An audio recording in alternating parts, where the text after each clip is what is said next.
Extraordinary, super. Thank you. ఇక గురుజీ త్రివిక్రమ్ గారిని మాట్లాడవలసిందిగా రిక్వెస్ట్ చేస్తున్నాం.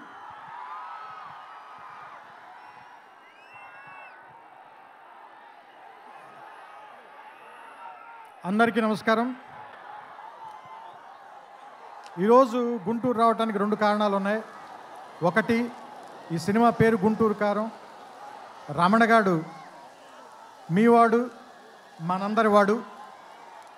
సో అందుకని మీ అందరి మధ్యలోని ఫంక్షన్ చేయాలని ఆయన ఇక్కడికి చాలా షూటింగ్లో విపరీతంగా అలసిపోయిన తర్వాత కూడా వాంటెడ్గా గుంటూరు ప్రజలను కలవటానికి వచ్చారు. సో అందుకని మీరు కొంచెం డిసిప్లిన్ పాటిస్తారని, పోలీసు వారికి సహకరించాలని మనస్ఫూర్తిగా కోరుకుంటున్నాను. ఎందుకంటే వాళ్ళు చాలా అలసిపోతున్నారు పోలీసులందరూ. నేను చాలాసేపటి నుంచి చూస్తున్నాను. చాలా త్వరలో మీకు ఉంచేద్దాం ఈ విషయాన్ని. రెండో విషయం, సూపర్ స్టార్ కృష్ణ గారు తెలుగు సినిమాలో విడదీయలేని ఒక అంతర్భాగం. అలాంటి ఒక గొప్ప మహానటుడు, మహామనిషి. ఆయనతోటి నేను నేరుగా పనిచేయలేకపోయాను, కానీ ఆయన పనిచేసిన సినిమాకి నేను ఒక రైటర్ దగ్గర, పోసాని మురళి గారి దగ్గర అసిస్టెంట్గా పనిచేశాను ఆయనకి. సో ఆయనతో డైరెక్ట్గా పరిచయం కలిగినటువంటి సందర్భం ఒకటి మాత్రమే. ఆ తర్వాత నేను అతడు కలేజాల సినిమాలు తీసినప్పుడు ఆయనతో మాట్లాడడం, ఆయనతో గడిపిన ప్రతి క్షణం కూడా నాకు చాలా చాలా చాలా అపూర్వమైంది, అమూల్యమైంది. సో అంత గొప్ప మనిషికి పుట్టినటువంటి మహేష్ గారు ఇంకెంత అదృష్టవంతులు అని అప్పుడప్పుడు అనిపిస్తూ ఉంటుంది. ఎందుకంటే ఆయన కొడుకుగా ఆయన్ని ఒక్కొక్కసారి నాకు అనిపిస్తుంది, ఆయన వెంచర్ చేయలేని సినిమాలు అన్నిటినీ వెంచర్ చేయటానికి, ఎక్కువ అడ్వెంచర్ చేయడానికి రెడీగా ఉండేటువంటి యాక్టర్ అనిపిస్తుంది ఆయన. అండ్ ఒక సినిమాకి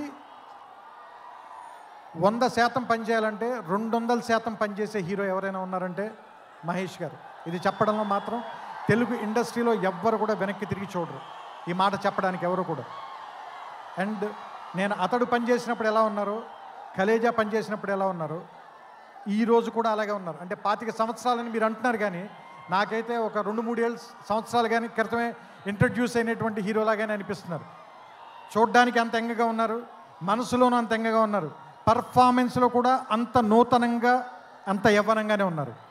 ఆయనకి మరిన్ని వసంతాలు ఉండాలని, ఆయన్ని కృష్ణ గారి తరఫున మీరందరూ ఆయన వెనకాల ఉండాలని, ఆయన ఆశీర్వదించాలని మనస్ఫూర్తిగా కోరుకుంటూ, జనవరి 12వ తారీఖున థియేటర్లో కలుద్దాం. ఈ సంక్రాంతిని చాలా గొప్పగా జరుపుకుందాం, ఆనందంగా జరుపుకుందాం, రమణ గారితో కలిసి జరుపుకుందాం. Thank you. నమస్కారం.